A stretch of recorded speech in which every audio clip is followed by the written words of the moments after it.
Alright, just fooling around in the shop a little bit today. I've been doing some work on some squirrel feeders, bird feeders. I guess you want to call them bird feeders or squirrel feeders. You can call them either one. You can see I have a few here. This one here is a tan. I have them tan. I have them in like a dark green, maybe a hunnel green. I guess you want to call it a dark green. These are flat colors. This one here, this green, I just had a can, and I said, well, I'll just go ahead and try it and see what it looks like. It didn't come out too bad. And then also just leave them in the plain. Now this is treated lumber.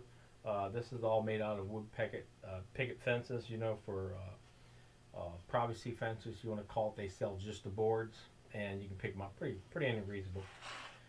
So I've been selling them for a while. Of course, I sell some other stuff on Etsy or Etsy, if you want to call it. But I thought maybe I'd go ahead and, since I'm still working on them, go ahead and show you guys maybe, you know, the way I put them together, or, you know, the way I made them. You can see over here is some that's, this is the table part. It's already done.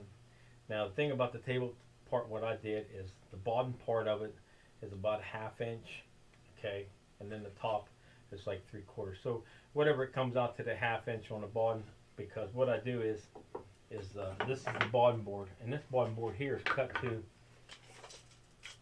8 by 3 3/4, and then 1/2 inch thick. And like I said, when you start them, you're going to have maybe a different size than what I got, or you can just use the same size. But what I'll do, I'll set the saw up and I'll cut all these. I'm going to do 10 of them. I'm going to do 10 of them. The saw's going to be set up to do 10 of them, and then I'll have all these cut. Now the thing about building these, what I like about them is to make sure that, you know, you don't have any gaps in here. So when you cut your wood, they're going to have to be exact, you know, the exact measurement. So that's what I did here. So when I started out these two, and these ones were actually 8 inches again, and then but they're 1 inch and 5/8 high. Now you can go inch and 3/4. It doesn't matter. Just, you know, whatever height you want for your to put the seed in. But these have to be exactly the same measurements as the bottom, like this. Okay, it'll be exactly the same. The reason why is because you don't want no gap from the front, you know, the front piece to the bottom piece. So if I put them together, you want to make sure that there's no gap whatsoever. You know what I mean? That all these are going to be together. So let me go ahead and I'll put this in here together. You can get some glue, and then set the guns up. Now I normally just use a pretty big staple. I think it's like maybe 1 1/4 inch staple.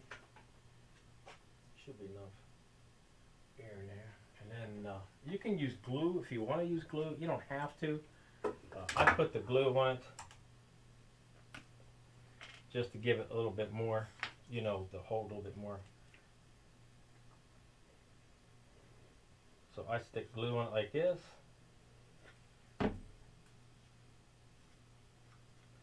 And then also, like I said, I use a scrap piece of wood, and the scrap, soft side, scrap lays on the bottom here. Now that gives me that 1/2 inch that I want for this.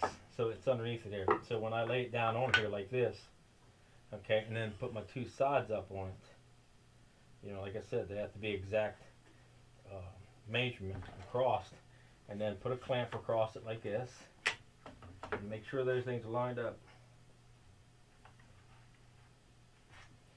Okay, and then I'll just take the staple gun. And the thing about the staple gun is, man, it's so, you know, it's kind of hard to make sure you get right down through the middle of that piece of wood, so you don't come out on the other end. And then kind of watch yourself with knots, because staple gun's not really good with knots.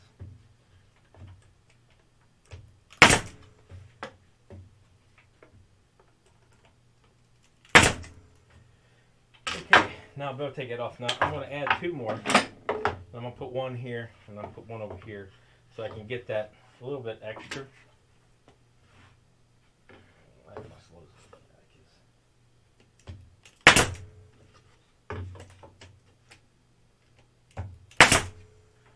Okay, now I got the biggest part of it. This little roughness don't really mean anything. To make sure these are flush on the ends, because when I do my next one, I want to make sure it is sealed.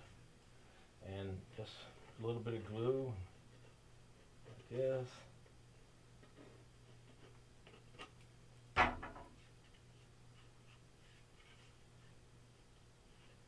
Okay, then I'll put my front and back on it. Now, ooh, wrong one. Don't put the wrong one on there. And, you know, I want to try to get it, you know, somewhat straight too. You know, straight as much as I can. Because what I do is, once I get these stapled and set in there, and it's a little bit wider on one side, or so I just put it on the sander and sand the sides off with this sander.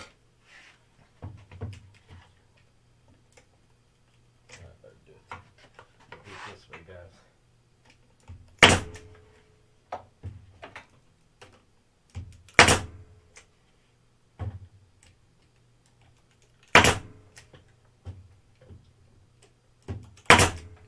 Okay, now we got the table, and what you can do is, like I said, I could take this. I'm gonna go ahead and sand this, so I'll have this finished up. That I'm not gonna put these legs and stuff on here to find out I gotta come back and sand this side. So I'm gonna get this sanded up right now. So I'll be right back. Okay, I'm back. I got them sanded on side. Like I said, this doesn't have to be perfect. I mean, because it's, you know, if you paint it, you're gonna actually cover up a lot of your mistakes. But it's an outside piece. It's for, you know, wildlife, birds, and things like that. So, you know, if you're doing it and you make mistakes, don't worry about it. It's fine. Okay, what I want to do is I want to make sure I use the half-inch piece where I put the board down on the floor like this, down on the table, and then work from right. So I got a half-inch under here. So now I got to do is set it up this way. Okay, and I want to get what I want to do is get a set of legs put on it. So I have the legs here. And the way to get those to me to put them on is I need to measure the center of this thing is what I need to do. So let me get.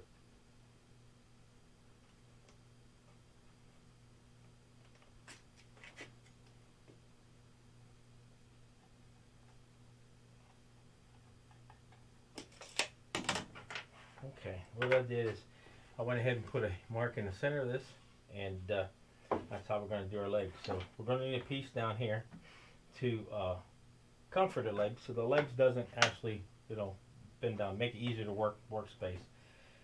Then, of course, these are these legs here. I got these ones set at 4 3/8. But they're set at 4 3/8, and then there's an angle on them too. You know, because I cut them on angle. But like I said, it really depends on how high you build it. So if you would build yours even a 1/4 inch different than my specs, what I have, then your legs, the angle of your legs is going to be off automatically. So if you go cut these and you go, well, that's not lining up, you know, it's too big, one leg's bigger than the other, it's basically because maybe, you know, you don't have the exact same measurement. So you have to come up with that on your own. And once you get that measurement and that angle, I'll just set them in like this. So what I do is let me get you. So I want to put a little bit of glue here. A little bit here, and then we're going to put it just like this, but it's going to be right next to that line. That line's going to go up through. Get another one, and then we'll do the same thing on this other side. Make sure to hold it there so I know where to put the glue. I don't put the glue on top. Now we're going to have to put it right here, butt it against the other one. So now I got 2 legs on. So I'll just do the same thing on this side.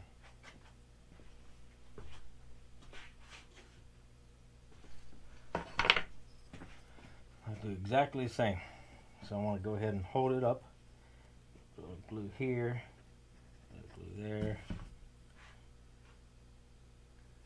Right in the center. That looks good. Now this one, the thing about it is, gotta really hold it. It's got to go in a little bit of an angle, but that's not a problem. And then do the same thing on this side. And do it over here. can get tough, you know, because you're getting into the little spaces there. Let's put another one in there. I'll have to do something with that one. Sometimes they want to go down in, sometimes they don't. And of course, a little extra glue you want to go ahead. Now, what I like doing, I'm setting them down and checking them, because what I can do is I can adjust that right there. So if this one's out a little bit, I can pull them in before I go to the next step.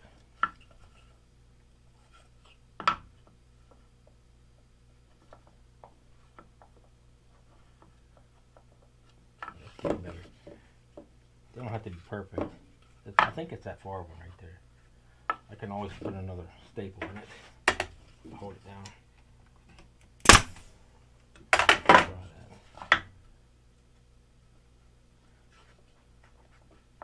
It's not too bad. Okay, now we pull it back up this way, and we're going to have to put into another piece. So what I need is, I got one of these. Let me see if I can find another one.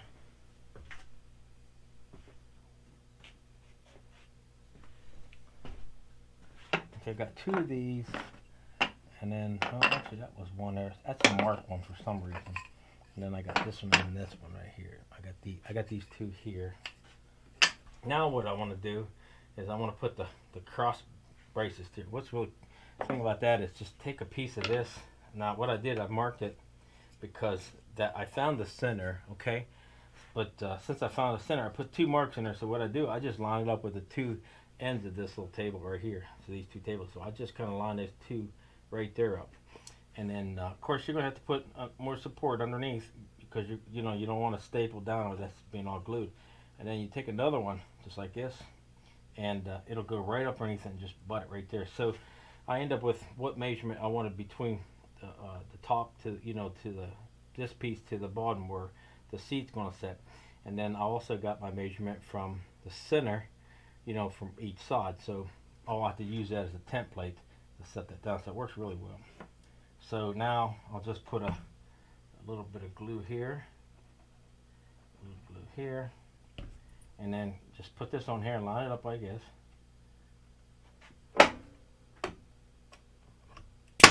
There's one, and one over here. Okay, so those two are done. Now just pull this out. Turn around and do the exact same on the other side, just like this. So you take this one, go in, get it lined up, and then put a little glue here. I use a lot of glue for things. And then line this up with the edges, just like that. Press in on it. So you get a little, well, don't slip out. So there you go, you got this part now. Well, listen out now, look what you got. So the only thing you have to do is put the two seats on. Now, you can eye it up. I normally just go like this and just kind of bring it back and eye it up. But I don't like using, I always put a little glue on them. I'll show you here in a second.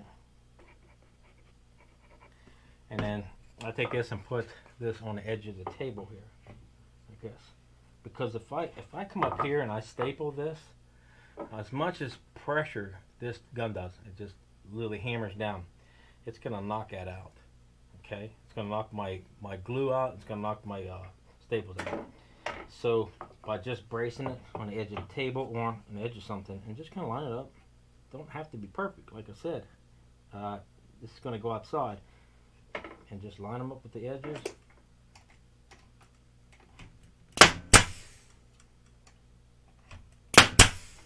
Okay. Did this side. Glue here, here. Do the same thing on this side. Okay, here's my other little seat, I guess you want to call it. Lined up so you can see it.